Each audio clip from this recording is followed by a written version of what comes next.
gets berated on the podcast we've created to commemorate action flicks, big horror, no tricks.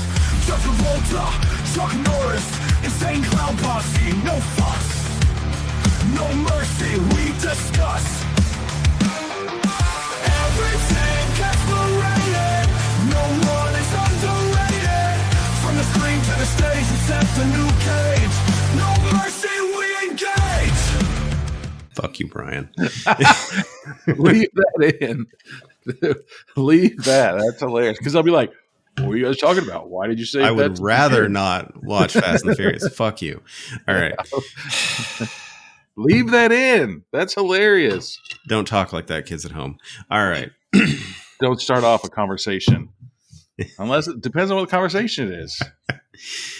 Welcome to Everything Gets Berated, where we talk about everything other than indie horror. But in this case, it's probably technically indie horror, but like, it'd be really hard to do a main episode on this. So, dude, it falls outside.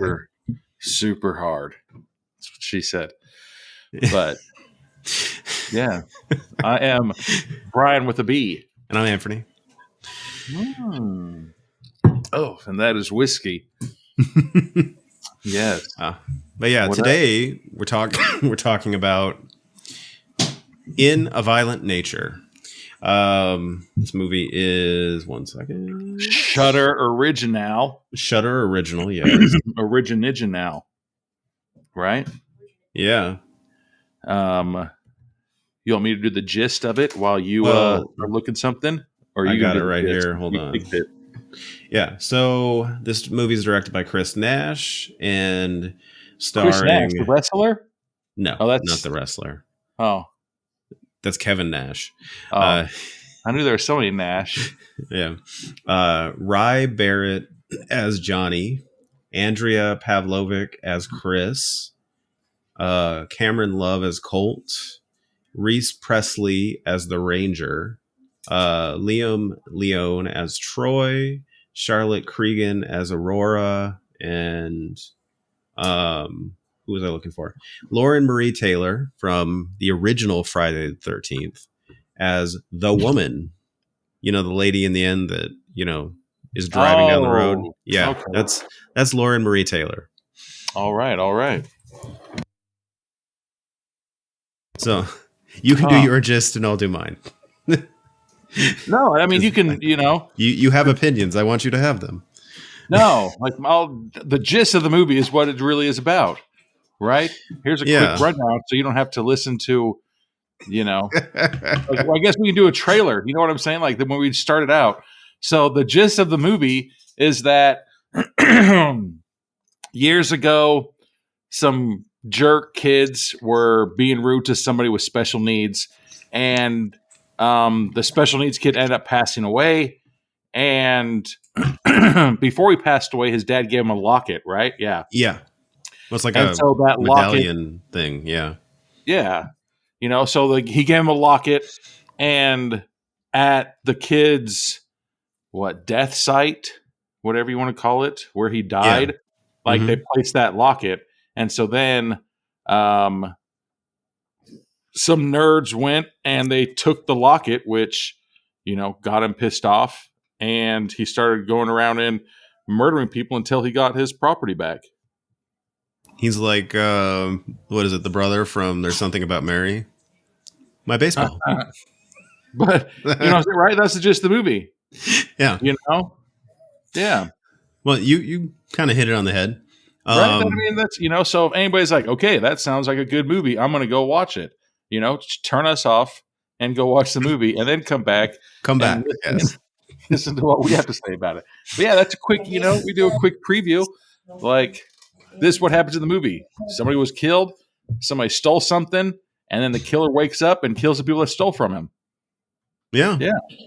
All right. But, okay, so yeah, we do come, like, basically that is literally the beginning of the movie, is there's just this static one shot of the medallion, locket, jewelry piece, whatever it is. And you hear them talking, and they're talking about the massacre that happened on this site. And then, like, and then as they're leaving, the one guy left like grabs the locket, and then you see like that pole that was in the ground because they had stabbed him with the pole and covered him in chains. Okay, I didn't get that, but all right. Yeah, that like all that happens. See, that's the thing is like this movie, it doesn't seem like a lot is going on, but they're telling a lot with the visuals. No, because like, I remember like it opens up with 3 dudes there talking, and they're getting ready to leave the forest, you know, and everything, and then that locket is like on it looked like a burnt tree limb stump. You know, It looked like it was a burnt down thing. I think it was on the pipe. I don't think it was on a pipe, man. I think it was on the tree right there. I'm 90% sure it was on the pipe. All right. Because then I was so confused because then all of a sudden it shows like that. It looked like a bamboo thing sticking out of the ground. Like, you know, when you like on Boy Kills World where he has that tube sticking out of the ground, like those ninjas that are underwater and they have a piece of bamboo and they're breathing through it like a straw. Yeah. Like I was like, what the hell is this? Like, why is there I don't think it was that because like when you see the pipe come out, like it's literally got like blood and like innards and stuff on it because it was stabbed through him. See, I thought it was mud. There's mud too. There's mud there. It's very hard to keep up with all that. I mean, like, to start out a movie like you're just a dipshit. Like, I don't know if I've ever walked through the woods and be like, "Hey, here's a piece of jewelry. I'm going to take it." No, you know. Yeah, I don't do that. Especially if that piece of jewelry was in some dirty ass broken down cabin like thing that looked like it was burnt. Like who? Well, they were under what was it? The Firewatch Tower. That was burnt down. Yeah. So you find some piece of shit looking jewelry, and you're just like, "Oh, I'm gonna take this." You know, like, no, don't take it. It's not yours. Like, you exactly. know, I don't know, man. I don't know. I agree with you. Yell at my kid, like he would come home and be like, "Hey, I found this." I was like, "You fucking found something on the ground? Like, God damn it, leave it! Like, what the fuck?" You know? Exactly. Yeah. So that's how it starts out. Is that some dipshit takes something that doesn't belong to him, and then we hear like some weird, what is it, like rustling, bubbling sound, and then you see the pole moving, and it's like pops out of his chest, and and then you see him get up, and then the chains fall off. Is that what happened? Yeah. Yeah, and so then we start our first of many fucking long walks behind the killer. And they do. Okay. See, here's the thing. I understand. People don't like watching a back shot of a large, intimidating man walk. And like, I understand that. But like, I think this shows the passage of time that if you were in a Friday the 13th movie, it would take a very long time to get anywhere because you're in the woods. Which it did. So I did appreciate, the point of view of the movie, because like it's kind of over the killer's shoulder, so you're kind of seeing what the killer's seeing and shit like that, But I took a shot for every 10-minute scene that there was a walk, and like I was drunk by like 30 minutes into the movie. Like, you know what I'm saying? Like, there is, like I said, the point of view is awesome. It's a good take on that point of view. I don't know very many movies besides like what's that movie where it's from the person's eyes himself, Yeah, like from Killer's View. One, yeah. You get bits and pieces of Killer's View in like a Friday the 13th or some of those 80s movies and stuff like that. Yeah, but like the movie itself was only like what, an hour and 33 minutes long? Something like that, yeah. But like the amount of walking, like just following him, like methodically, because so he gets up and he starts walking and he finds like a skinned animal, right? Yeah, he finds it's like a fox in a trap is what I think it's supposed to be. Was it a fox that big? I don't know what it was, but it was a big-ass animal. Some animal, yeah, it looks like in a trap. And then he hears horn honking. And he finds that path of like pink ribbons. Then he finds, which I believe is supposed to be like the edge of the hunting area. Either that or it's getting that hunter, that piece of shit, whatever person, back to his traps. Either way, it leads out of the forest. And so he follows it. And was it the ranger, which I had to rewatch and to grab that because there's a few of those interactions that are a little confusing if on a one watch. But yeah, it seemed like the ranger and the landowner were arguing about the traps because apparently he's not supposed to have the traps out there because they're a hazard for everybody. Well, he was saying it's a park. It's a state park. So, that's the other. That's what it is. Because I actually listened to a podcast about this, interestingly enough. Like, to hunt on a state park, and if you get caught hunting on a state park, that's like a 2-year offense. Because there was this guy that was hunting a deer, and he followed the deer all the way into, I want to say it was like Yellowstone or something. Mm-hmm. And the deer passed over into Yellowstone. And he shot the deer, but he picked it up, put it in his car, left. And he felt so bad about it that he like admitted to it a couple years later. And basically like there's this weird legal situation because he's on a state park and like you are afforded a trial with a jury of your peers. What the shit? Like because Yellowstone is a place that nobody lives. They had to basically come to like a plea agreement and he served like 7 months. He's like, it was only a 2-point buck. God damn it. And he's so sad that it was such a shitty deer. Yeah. So he gets all pissed off. And then, like I said, the killer like methodically walks all the way from the forest onto their land. And you're hearing the argument between the ranger and the landowner, and then the ranger peels out and like and leaves. But before he peeled out and left, did you hear what he called him? I did not. He's like, "You soft cock motherfucker." And I was like, "Soft cock? What?" And I was like, "Dude, I've never heard of soft cock. I've heard like you limp dick or something. Soft cock." All right. Well, how does he know? You know? So then he sneaks in there very sneakily, even though he was it's broad daylight walking. And a ranger, like, you're not very, you don't know your surroundings. Like, I would think if I saw, like, how big was Johnny? 10 feet tall? Like, goddamn. He's like 6 to 7 feet, and he's got to be like 300 plus. Dude, his hands. Did you see his hands? They're huge. Jesus. They looked like fucking double bratwursts. They could suffocate your eyeballs and your mouth. Dude, they were swollen. Like he needs to get some what are those diet pills that release your water? Oh yeah. Some Lasix. Dude, his hands were swollen. It looked like if he would have like bent them anymore, they would have popped. Well, I think it's supposed to be like he was dead, so like all the fluid accumulation was still there. Yeah, it's one of those things where like if he would have just touched you, I'd be like, oh god, ugh. Like when Kevin Hart's like, if a homeless guy like rubs your lips like that, you'd be like, oh fuck. If that guy slapped you across the face, you're like, like I don't need a head anymore. Yeah, I'm afraid I had leprosy. Like, you know. So somehow this guy takes a long, beautiful stroll from the forest all the way into this guy's house. And the guy shoots him twice. No, not this one. What? Yeah.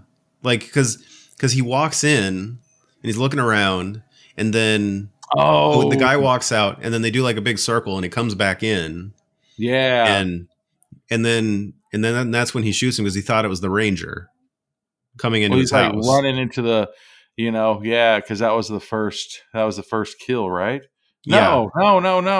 We missed a big part. Before that, he goes into the house and he sees the mirror. Oh yeah. And the mirror, there's like a flashback of his dad giving him that locket, and it's like all in flames and everything like that. Mm-hmm. And so then after that flashback, then you see him chase that dude out of the house because he grabs the rifle. He's like, I won't be needing this, and throws it on the ground. And then he chases that guy like into the forest. And then that dude gets caught by one of his own animal traps. Like, please, please, Then he basically offs him out there. But like it did that cutaway, like it did a slow motion, like he was grabbing towards him, and the guy probably died of fear because like, oh fuck, look at that hand. And then he goes and grabs towards the locket, and it's the wrong locket. It says number 1 motherfucker. What if at the end of the movie he had like just like Mr. T amounts of lockets on his like, just 15 lockets, and I pity the fool. It doesn't give me my lockets. I pity the fool that steals lockets. Or what was that movie where he's like, my grandpa put this locket in his ass for the entire Korean War. He's like, and I want you to have it. Remember that movie? Right? Vaguely. There's a lot of movies where grandpas put shit up their asses for the whole duration of the war. Ew. Yeah. So after that, we get our another long ass walk. We get another walk. Yes. And he hears shots in the distance, right? Oh yeah, and there's a couple people camping, and these are the people, the kids. Yeah, and one of them has the locket because then we get the zoom in on the campfire, which is kind of our break from the back shot for a little bit. Yeah, they're telling the story of Johnny. Yeah, which I find this part interesting because this is the part where they kind of set up Johnny, but at the same time, we're learning the myth is not necessarily the reality because they heard one thing, but then we watch him do stuff later on that I was like they kind of left some of this out. Like this is just a game of telephone where the story changed. Well, yeah. So there's the guy who was sitting there and he was telling the story, and then somebody's recording him. He was like, "I'm not going to tell the story anymore." Which is and Aaron. So they're like, "Come on, please!" And so then he's like, "Oh yeah," because they're trying to bait him into saying, "Can we say it on our own podcast?" Like they're trying. They're trying to say, that he was retarded. Retarded. And you're like, dude, come on. They're trying to get him to say it, and like, no, I'm not going to take the bait.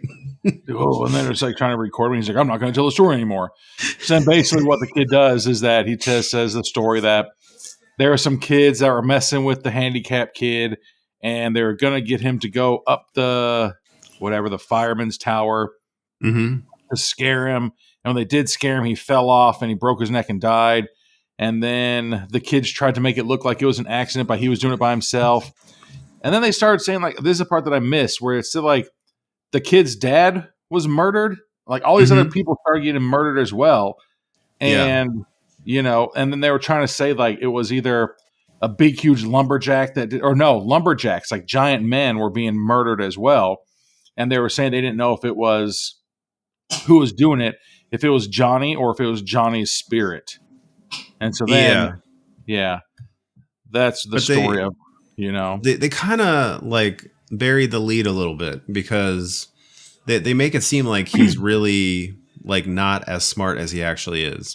Because this guy, like later on, he's going to show he knows how to lure people out. He knows how to like do certain things. And it's like, I was like, damn, like this guy's good. That shit pissed me off.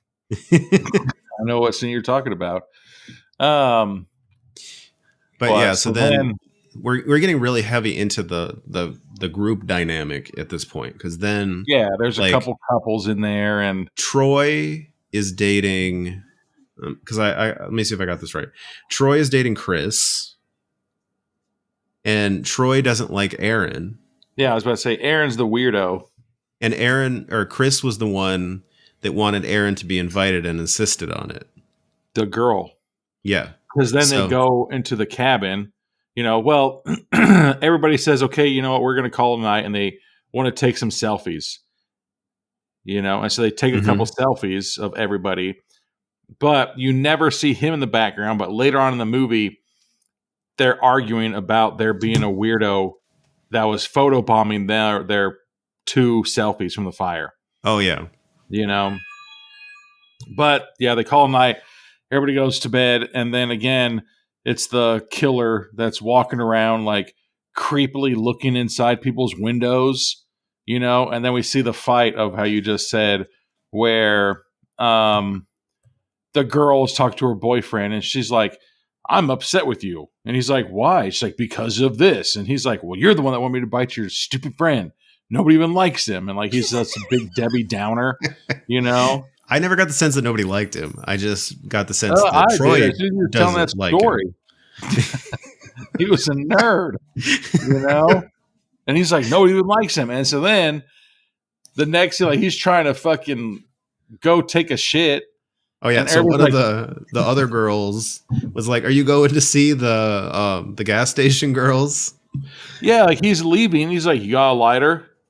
And she's like, "Yeah, here," and gives him a lighter. And so then, like, I thought he was going to light a cigarette or like light a bowl or something right there, but he just has it in his hand and starts like walking off with it. And you're like, "What the fuck is this guy doing?" Do you think he's going to go smoke a doob in the woods? Well, I thought maybe, or like I said. I thought that he was just going to light a cigarette, but no, he just wanted a lighter. Like, you got a lighter? Yeah, thanks. It puts it in his pocket. And you're like, what the fuck? And so then she's like, are you going to go see those gas station chicks? And he's like, dude, it's like a 4-hour walk, you know? And she's like, well, and I was sitting there like, a 4-hour walk, like, damn, by the time you get there, they're going to be off of work and everything like that. Like, that's a big shot, man. Yeah, to hope that they're there. I hope so, because if not, I got a 4-hour march right back, you know? And so then he's like, I'm trying to take a shit, you know? And then it makes sense, like, maybe he did need a lighter for a candle. You know what I'm saying? He's going into the middle of the woods that he has to take a shit. And she's like, no, you're not. You're going to meet with the girls. And he's like, I'm just trying to take a shit, you know? And then somebody else comes out and they're making fun of him. Starts making fun of it, you know? And I'd be like, God damn, see? That's why whenever I go camping, nah, man, I hold it until fucking nope. Yeah. So it turns out he really was taking a shit, right? Yeah. Because then Johnny follows him and he's like leaning against a tree and he reaches over and puts the knife in his mouth. Wait, okay, what did I get wrong there? It wasn't his knife. Well, I mean, maybe I got it wrong. But I thought that he took, because he was listening to his cassette tapes. And so he had his headphones, and I thought that he used the headphones and it cut through him like razor wire. I don't know. I was maybe but he cuts through his jaw and like pops the top of his head off. Yeah, because that's why they invented Bluetooth earpieces. You can't be murdered. So you can't be murdered by your own headphones. Which that is like a nice little nod to like a classic Friday the 13th kill where like you murder somebody on a tree. It's been done a couple times. In different movies. I mean, so it was a cool one. I like that kill. Yeah, but you didn't know that he cut the head off yet, you know, because then we go back to another fucking long ass walk, man. Like, goddamn. And he walks so long through the entire night, but it is appreciative because then when the light shows, he's actually dragging the body with I'm going to assume that's his left hand, his non-dominant hand. And so then they make it to, I think it's the ranger station. Or that's the ranger station. Yeah, there's like a little mini museum at the ranger station. Okay. Because then he throws the top part of the head through the window. And you're just like, damn, he cut his whole head off. I thought that maybe he throws the top part through the window. He goes in. He finds it's like an old firefighter's helmet. Mm-hmm. Because I had to look that up to find out like what the hell kind of mask is this? But it's an old firefighter's helmet and a big like firefighter hook. Is that a firefighter hook? Like, what the hell would a firefighter need that hook for? I guess if you need to climb, I don't know. Like, God damn, you're not in the fucking Andes. It's American Ninja Warrior Firefighter Edition. Yeah. So then he grabs he grabs that ugly ass firefighter's mask and a weapon, and then it's turned right back around. And the axe too. He's got the old axe. Oh yeah, I guess. Right? Yeah. And so then he turns around and it's another goddamn long ass walk right back to the fucking forest. Yeah. But now when he's goes walking to the lake, right? yes, he goes and the girls are flirting and talking about skinny dipping, and one gets taken under the water, right? Oh yeah, because before they get there, Oh, yeah. they get into this little quarrel because apparently they were supposed to go do yoga, but then the other girl tries to make it sexy and they're going to go skinny dip instead.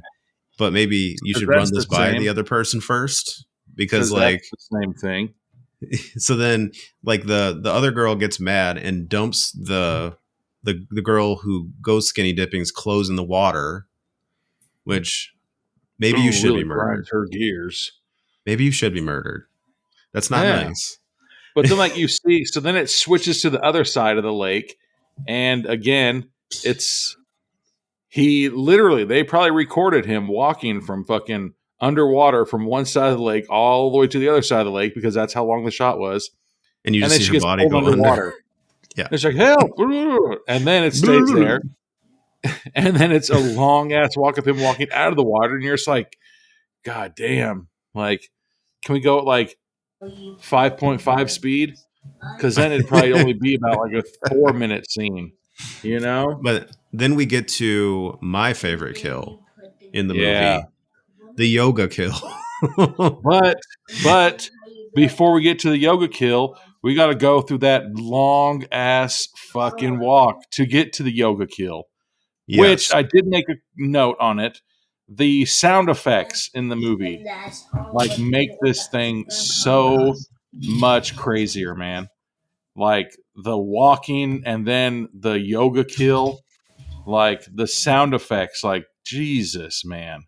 They really do an amazing job in this movie of capturing the nature sounds. So this like the nature is your soundtrack. Yeah, because that plays in later on, like you know, which we'll get there. But like when we get to the heightened parts, like it felt creepy. Yeah, like I felt it.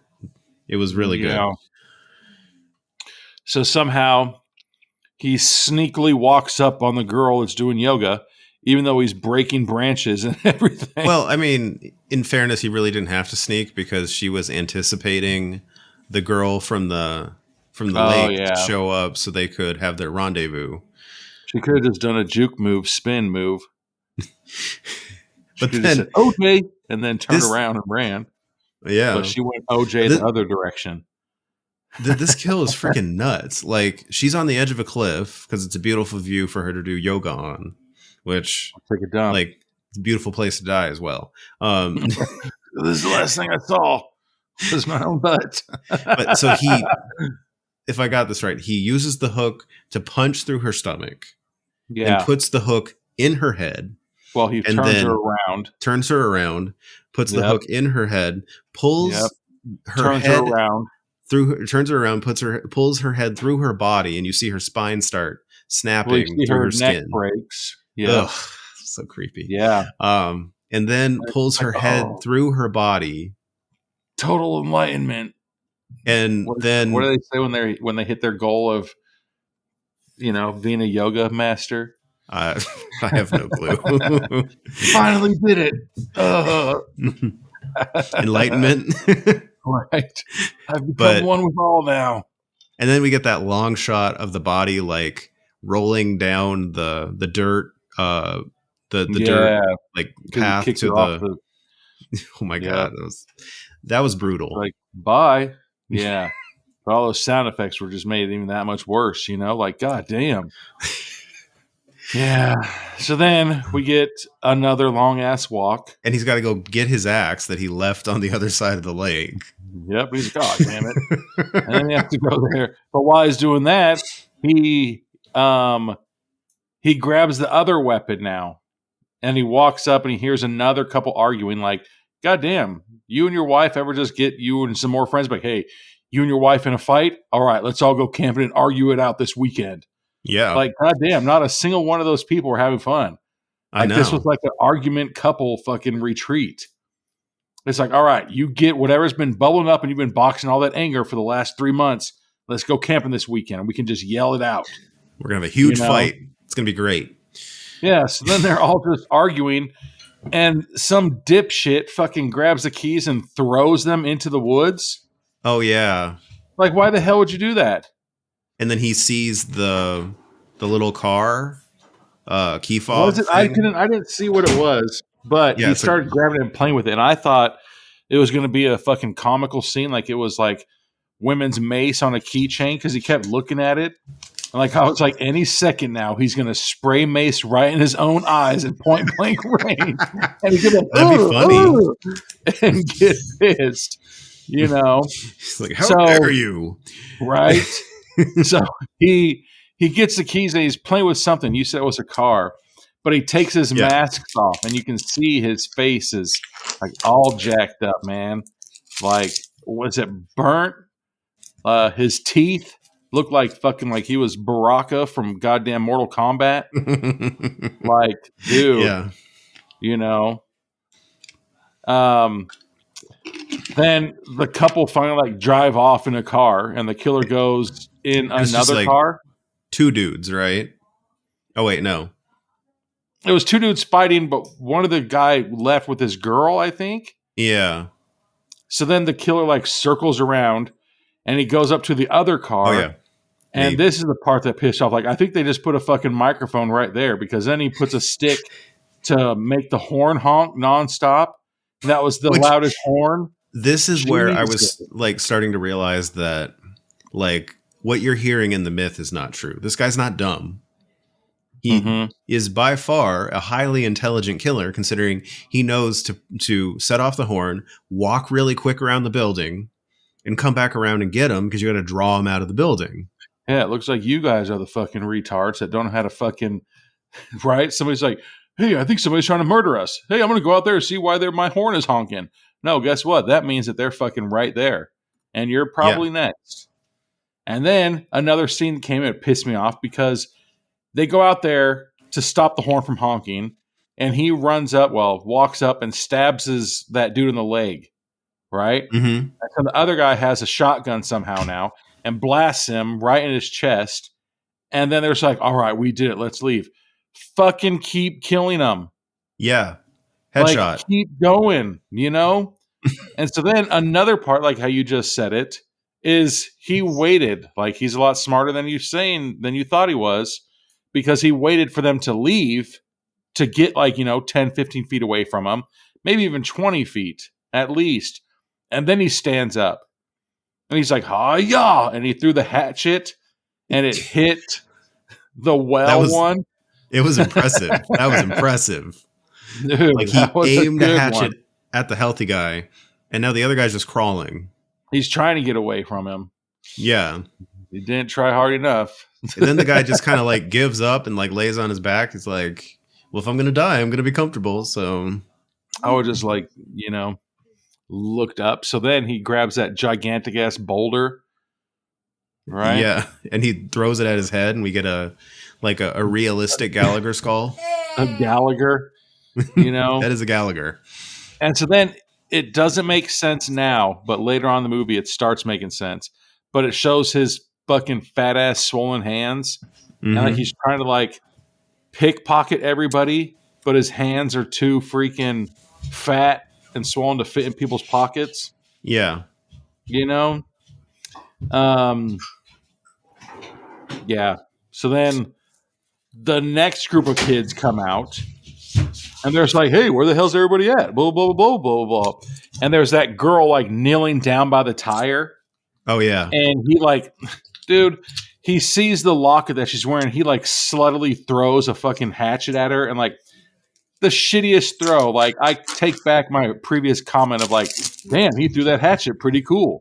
No, because this shitty throw, it was all luck, that first throw with that hatchet. There's no doubt in my mind that first throw when he killed that dude from, 20 feet, 20 yards away, that was luck. It was just dumb luck. Yeah, because then when he threw the hatchet at that other girl, she just like moved, which... how scary it looked. Which good for her for dodging. Yes, good Right, for her go for ahead. dodging it.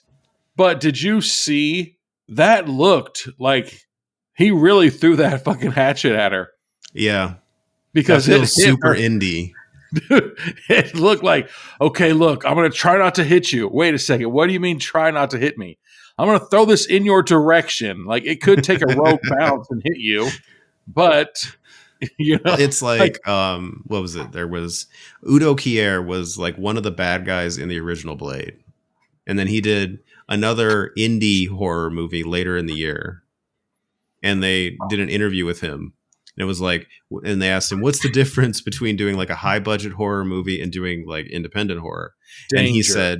And he said, when there's a scene where there's a knife, there are no prop knives. So you have to trust that the other person is being safe. My God. But yeah, dude, he threw that hatchet and like, yeah, like I'm pretty sure that was a real throw, dude. You're like, holy shit. I was like, damn. Like, yeah, My life flashed before my eyes. dude. And I knew it was, I was watching a movie, but when he threw that, I was like, oh my God, he really threw that at her. Like if it would have bounced, thankfully, watching the movie, the hatchet was thrown towards us and it bounced and took a left. The girl was on the right side. If it would have bounced and took a right, it would have hit her. Yeah. Like, that would have been it. There's a lot of trust there.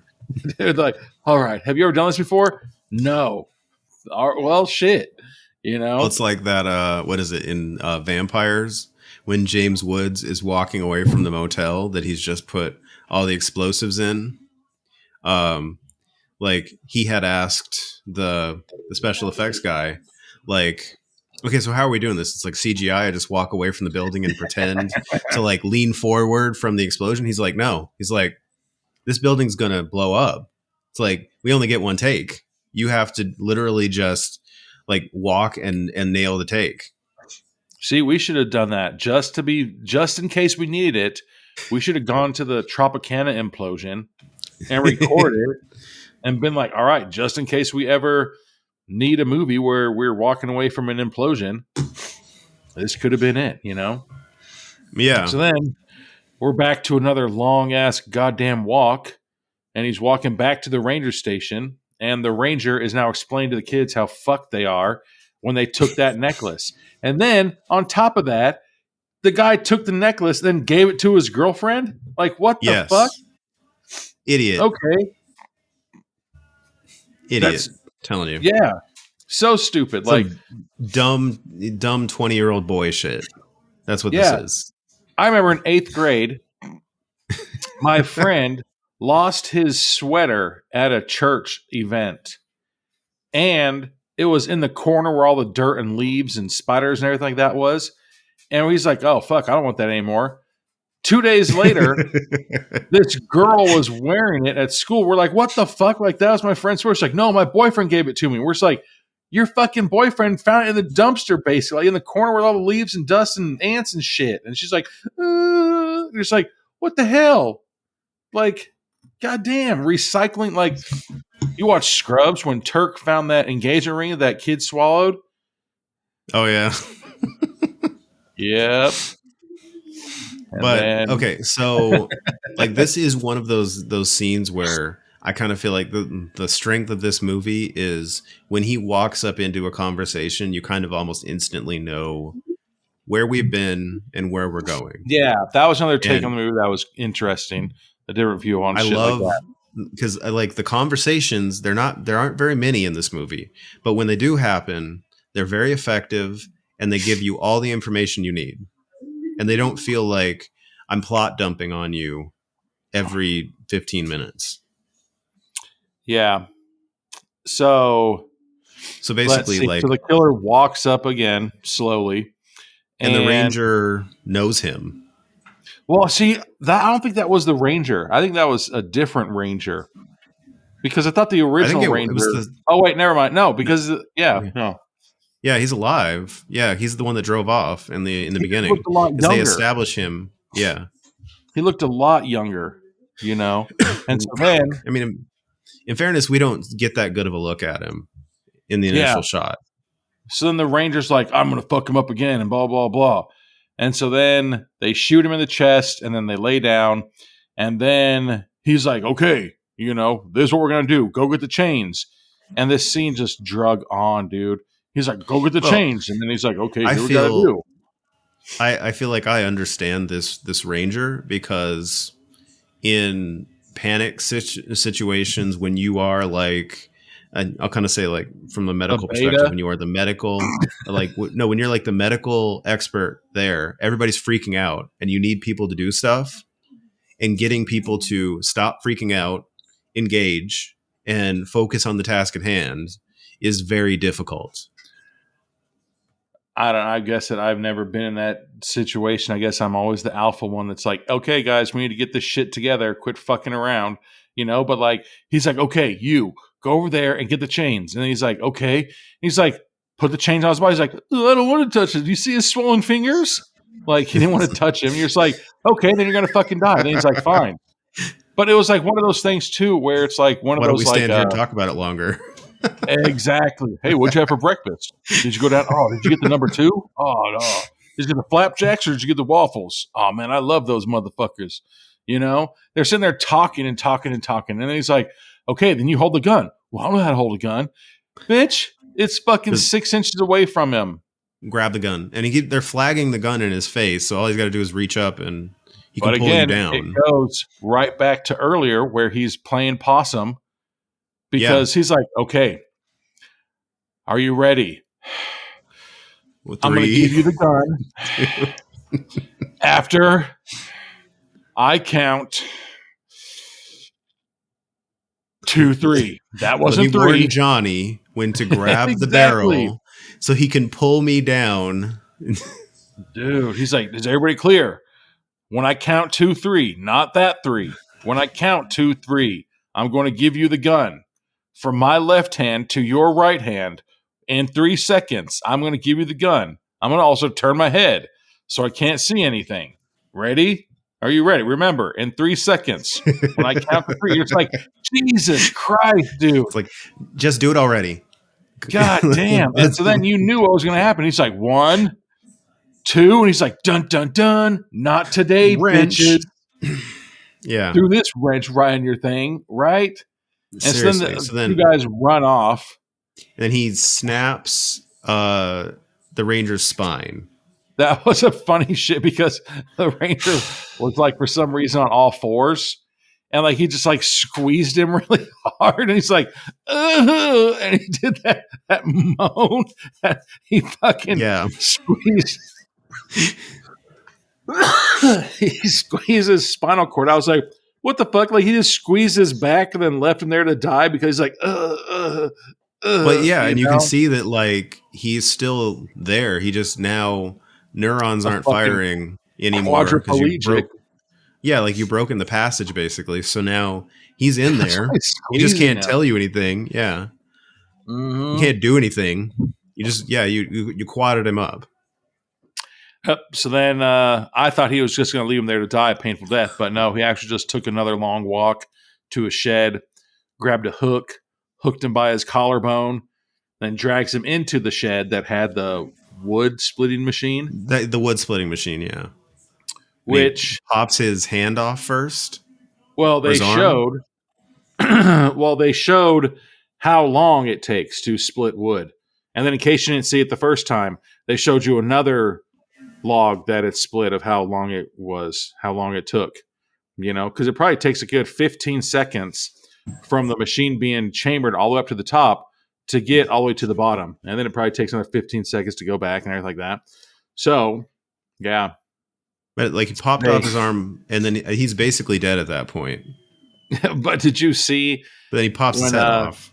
Yeah, they put his arm up there, but like, did you see that his arm was like across to like on his side? His shirt. You're just like, that's funny. You know, it's better than we could do. I see this. I'm just ignoring this right now.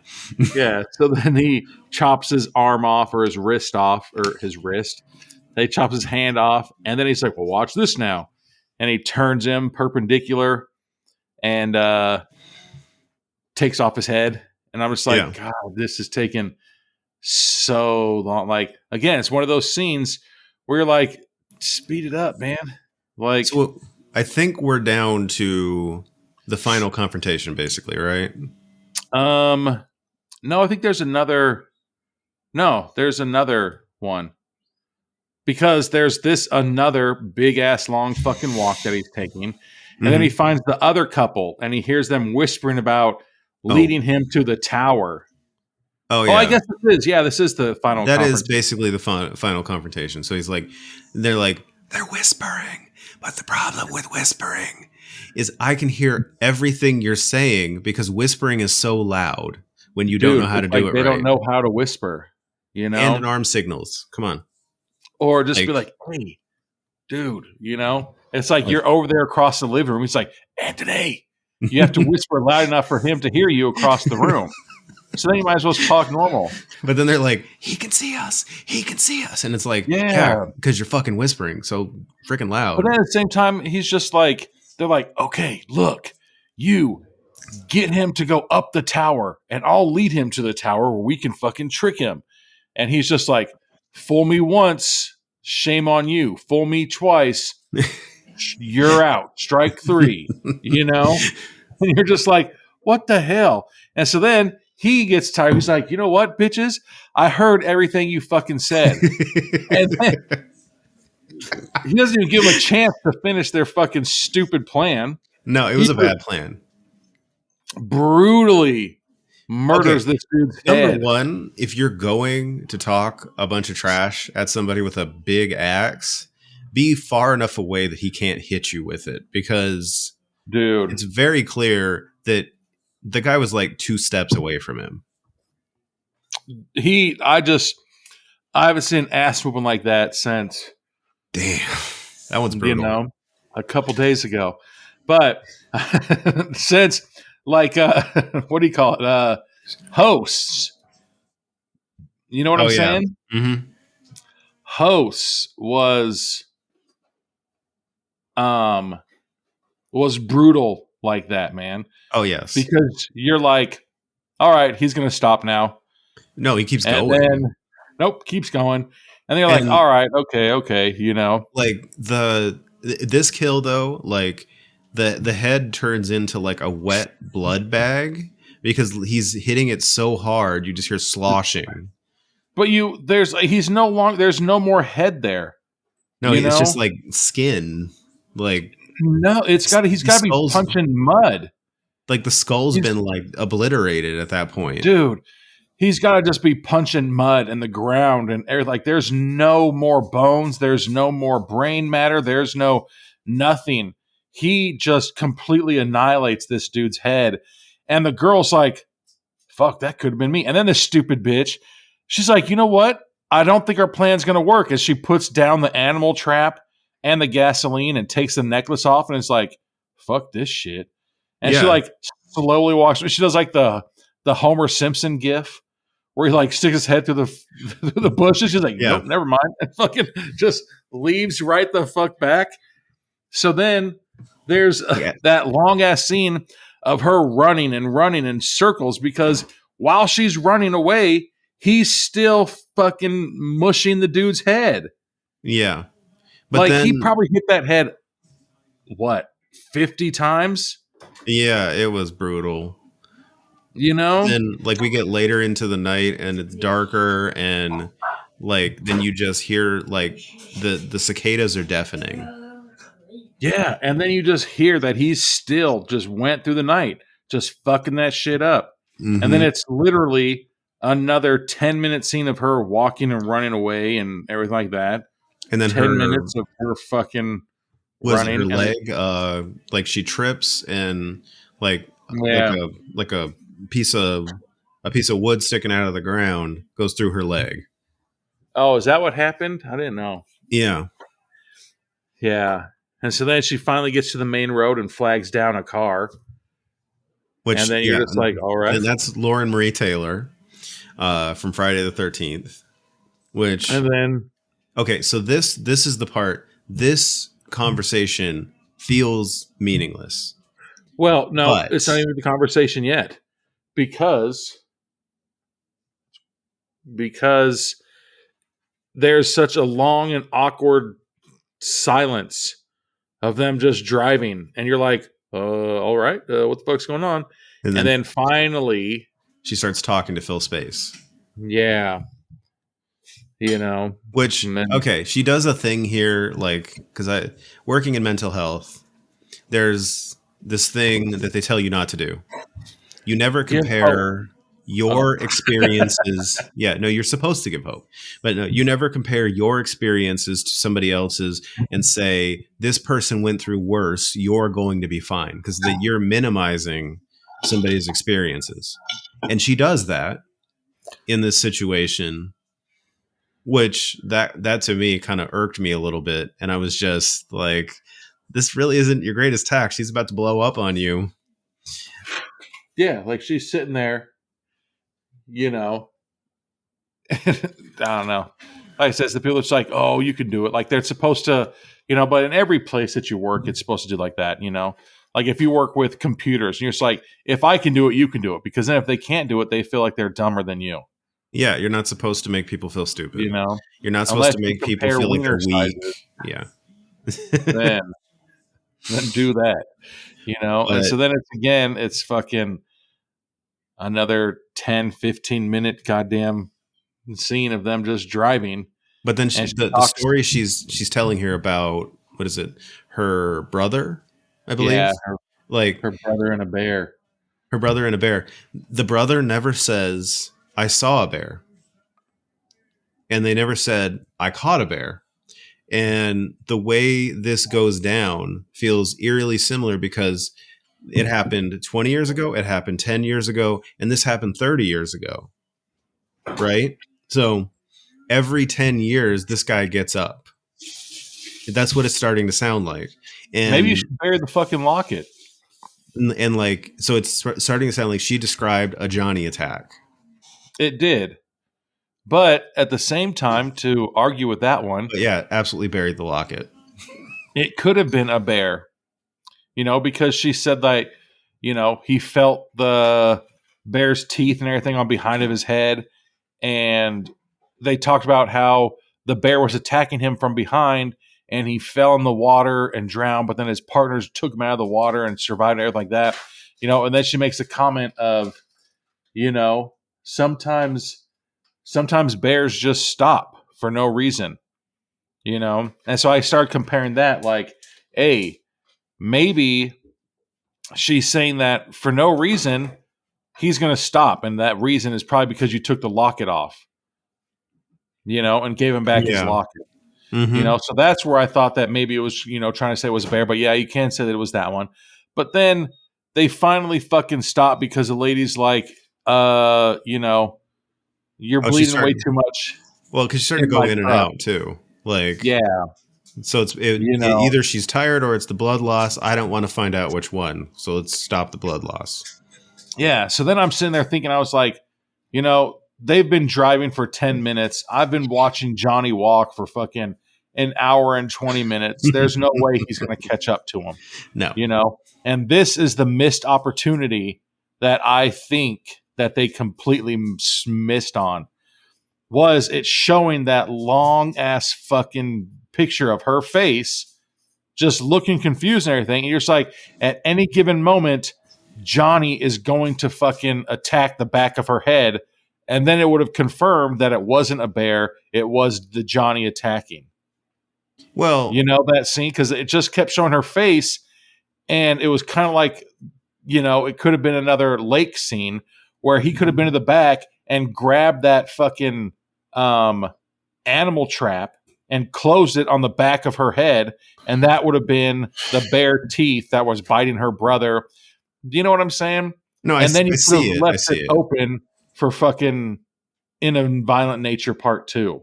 Well, no, I see that. But at the same time, this movie does for the final girl what other Friday the 13th movies didn't do for them, where they survive and then all they had to do was run away. All they had to do was run away and everybody's good and we don't ever see you again, so we don't see your trauma.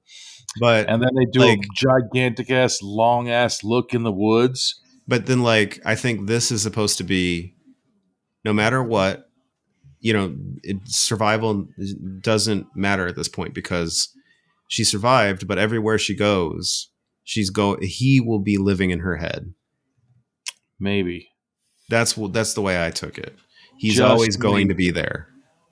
You know, but it also, yes, and they do the big, huge montage of running through the forest and all that other shit. And then they finally go back to the shitty trap and the fucking gas tank. Mm-hmm. And dun, dun, dun. It's gone. The locket's gone, but a prophylactic is there. No, it's not. Used. You. No. But a can of Jergens is there. I would go there and be like, look, Johnny, in 10 years when you wake up, bro, fucking take these diuretic pills and fucking lotion up your hands, bro. But like the way I took it is nobody's gonna have to take the locket off anymore to re-earth him or unearth him anymore. Like he's just out there. That. He's gonna be out there killing wildlife because that's what she was describing. All these dead animals. He would live off the land literally and just eat animals. Oh yeah. Off the radar. Yeah. So I think they were describing his feeding habits as well in that speech. And that's why he's fucking swollen, because he has fucking salmonella and he has fucking he's also clearly undead. Has the gout. He's undead. So I don't think we're worried about major medical at this point. I would be. Like, damn, you're trying to live forever, bro? You gotta. So you think that if he worked out, that he'd just be yoked? I mean, even more yoked. Like, could he get cut up? Could he get a sixer? I think so. You know, because if he's eating nothing but the fucking raw meat diet, you know, he doesn't have any carbs. Yeah, he's eating nothing but lean protein. I mean, he's constipated as fuck. You know, you're looking like Brock in a little bit. Yeah. So my take from the movie, man, it was all right. You know, unfortunately, like for me though, the thing that killed it was the long fucking walks, man. Like literally the last 30 minutes of the movie, unfortunately. I get that. You know, but when the action was going on, dude, like this was some fucking balls to the wall shit. You know what I'm saying? But I feel like it just took but again, we've never made a movie, so they've made a movie that's a million times better than anything that we've ever done. Yeah, I mean, no, here's the thing. Like, I agree. The walking could be a little less, but I think the walking is in this movie is to establish him for further movies, that you don't need as much of this in a further movie because you've basically established his point of view and his character, and you can make another movie more about the victim than the killer, and you completely understand him because you've already seen this. Yeah, but I said even like the last 15 minutes of the movie, it's just them just driving in a car, and you're like, all right, something's gonna happen. He's gonna kill her when she's bandaging up her foot.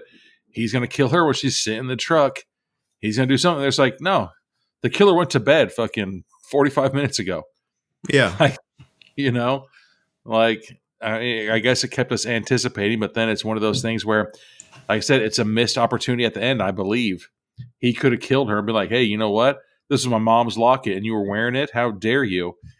And he gives her a fucking, what is it? What's the RNC? A ONC? An RNC. Well, I know there's a rear naked choke, but what's the wrestling move where you run up and grab him from behind? Oh, Randy Norton does it, or whoever the hell. Like an RKO. Yeah, an RKO. Out of the truck. Out of the truck. Oh yeah. See, that shit would be fucking hilarious. Yeah.